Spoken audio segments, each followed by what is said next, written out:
A Rússia, alegando uma questão de segurança nacional e de cumprimento da legislação do próprio país, está bloqueando uma série de aplicativos de troca de mensagens, como por exemplo o WhatsApp, que claro, é americano, os russos têm os seus motivos, né, vou entender aqui no vídeo, mas também o Telegram, que é russo, e por mais que isso pareça uma atitude inteligente da Rússia, do ponto de vista de controle da comunicação, isso pode acabar combinando com uma grande queda de popularidade do Putin e talvez algum risco de ruptura social.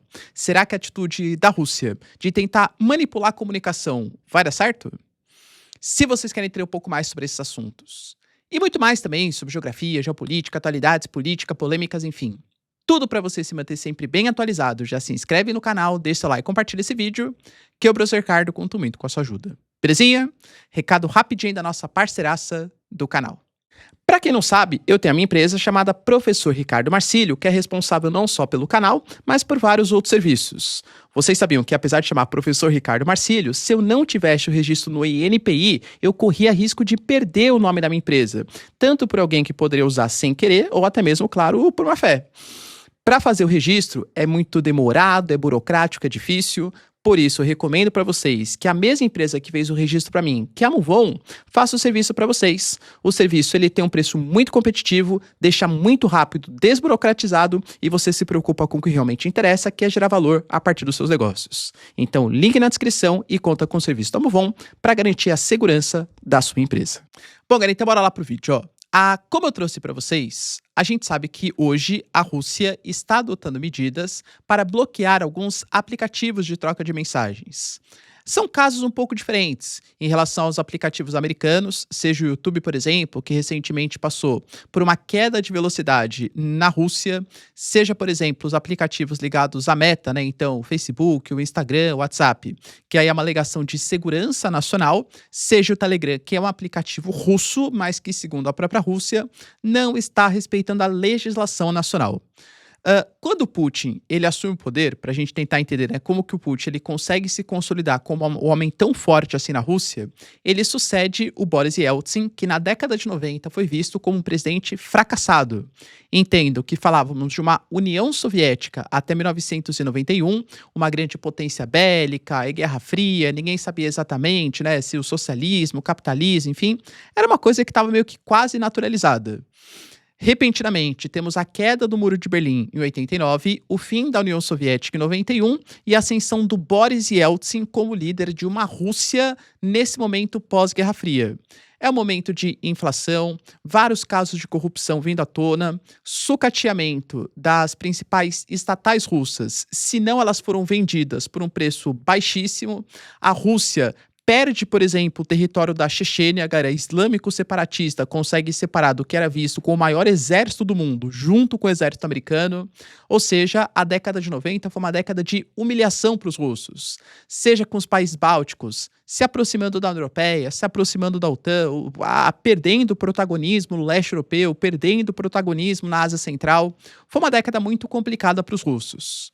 O Putin assume a cadeira de presidência na Rússia, consegue reconquistar a Chechênia, consegue, ancorado por um aumento do preço das commodities, vender mais gás, vender mais petróleo, consolida ali o seu poder econômico, promove uma recuperação econômica do país e é fato que constrói uma estrutura de poder muito interessante, controlando a Duma, que é o parlamento russo, e principalmente fazendo acordos com os grandes empresários nacionais, que é o que geralmente a mídia ocidental coloca como os oligarcas. Então o Putin sabia que você conseguir controlar o poder de comunicação e as grandes empresas, o capital privado, pode ser muito interessante. Então, por exemplo, eu seleciono um empresário do setor de alimentação, no caso o Prigozhin, e esse cara vai ser responsável por fornecer alimentos para praticamente todas as repartições públicas da Rússia. Escolas, hospitais, exército, só que em troca, claro, ele mantém um apoio. Faço isso com o setor da comunicação, faço isso com o setor têxtil, faço isso com todos os setores empresariais da Rússia. Então você monta um governo altamente popular, com uma recuperação econômica, a Rússia começa a ter um crescimento geopolítico também, seja, por exemplo, retomando a Crimeia, seja ajudando a Síria em meio à guerra civil da Síria contra o ISIS e contra outras organizações. A Rússia, ela retoma o protagonismo econômico e geopolítico, fazendo parte dos BRICS, com aliança com a China. É um outro momento, claro. Mas vocês entendem que controlar a comunicação e até por isso, aqueles empresários que não aceitavam coordenar com o Putin, muitas vezes, tinham acidentes caindo da janela, o avião falhava, né? Às vezes acontecia isso, né? Com quem não apoiava ou quem não era totalmente favorável aos pensamentos ali de Vladimir Putin. Só que o mundo mudou. Se antes a gente tinha um poder de comunicação muito centralizado na figura de grandes empresários, hoje esteja muito claro que as redes sociais, elas auxiliaram a desconcentrar esse poder de comunicação. Cara, convenhamos, aqui, né, falo com muito orgulho, tá? Com nenhum tipo de arrogância. Mas tinha muita gente, cara, não sei quem aqui é mais novo, mais velho e tal, pô, nos anos 2000, como que você tinha acesso à informação? Era pelo Estadão, era pela Folha, era pelo Jornal Nacional e acabou, né? Então eram poucas empresas. Poxa, hoje eu vou buscar em mídias ali do exterior, vou buscar em mídias nacionais e tento montar, baseado nos meus conhecimentos, um tipo de informação alternativa. E eu faço isso, outros professores fazem isso, outros criadores de conteúdo fazem isso. Tem os seus problemas, mas tem as suas vantagens também.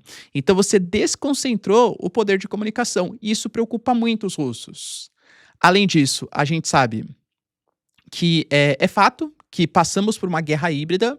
Hoje, a guerra, ela não é só uma guerra de trincheiras, uma guerra bélica, mas é também uma guerra de sanções, é uma guerra de comunicação.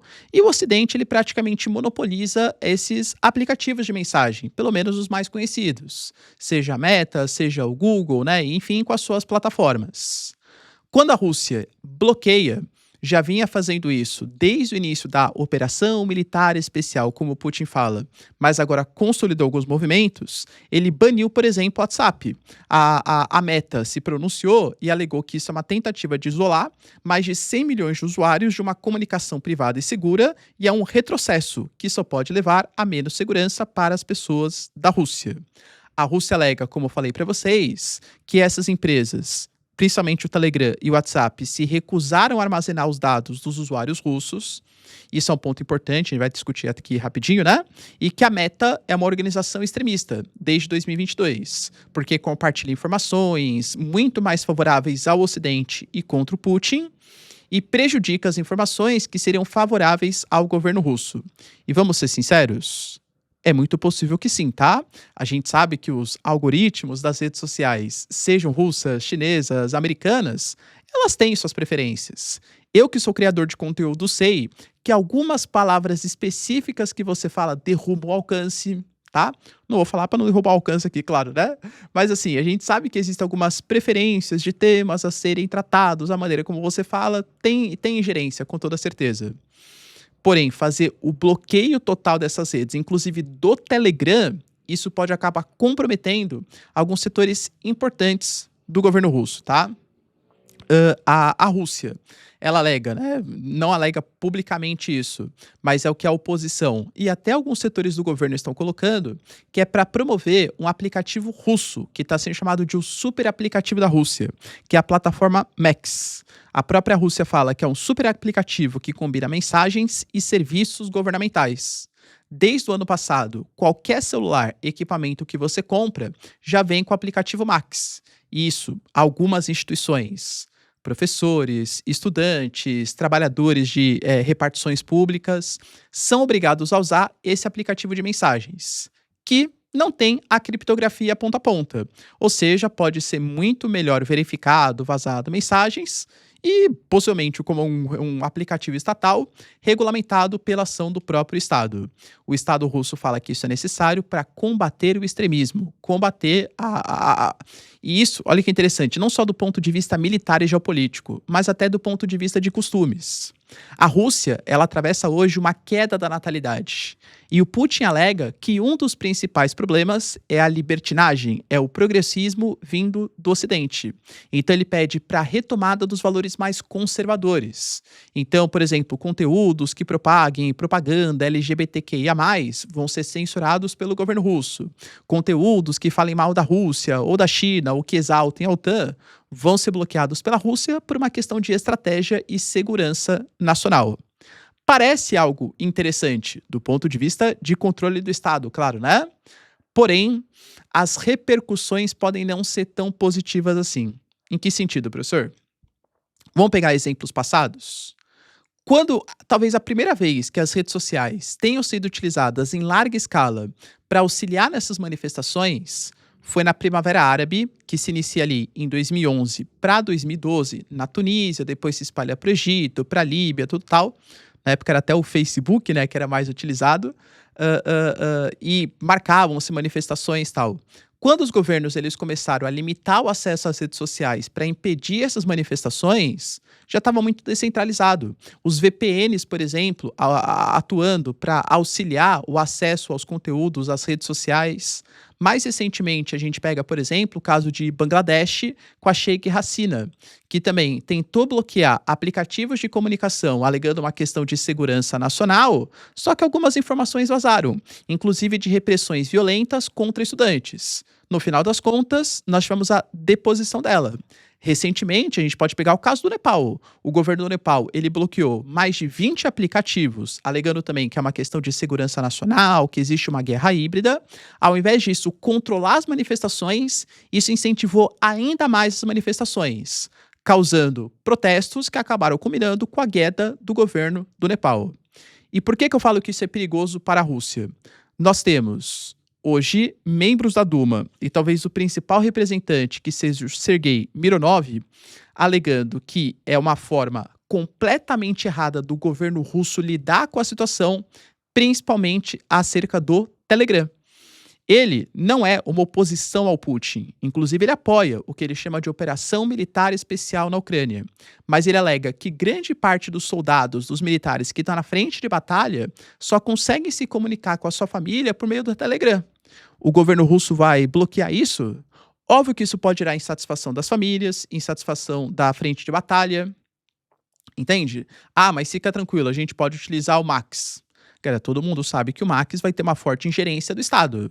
Você confiaria, por exemplo, em fazer ilações ou fazer comentários da sua vida pessoal que o Estado pode ter acesso às informações para fazer possíveis represálias?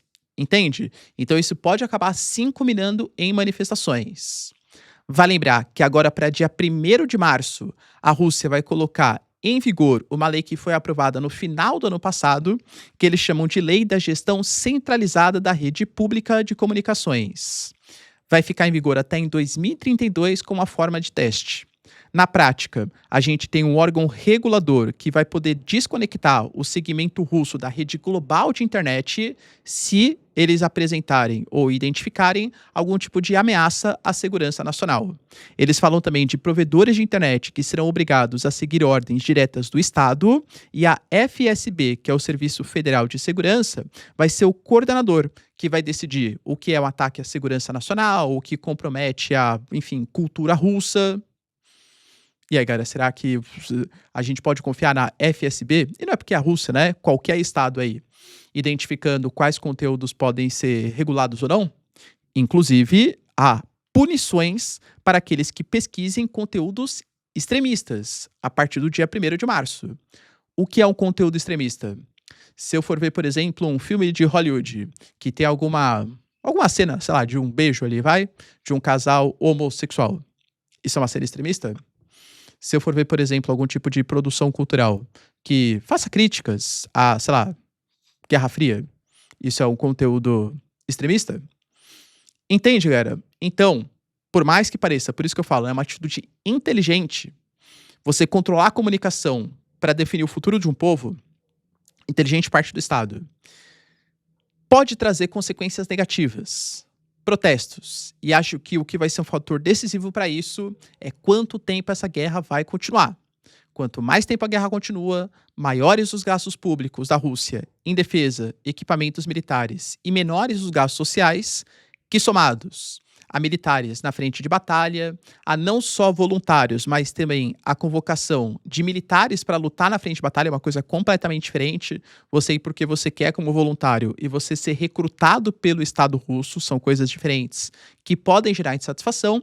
E claro que esse bloqueio das comunicações pode aumentar a insatisfação em relação ao governo Putin. Políticos já estão reclamando, hein, galera? E aí, acha que é uma atitude inteligente dos russos? Deixa aí nos comentários, quero saber sua opinião.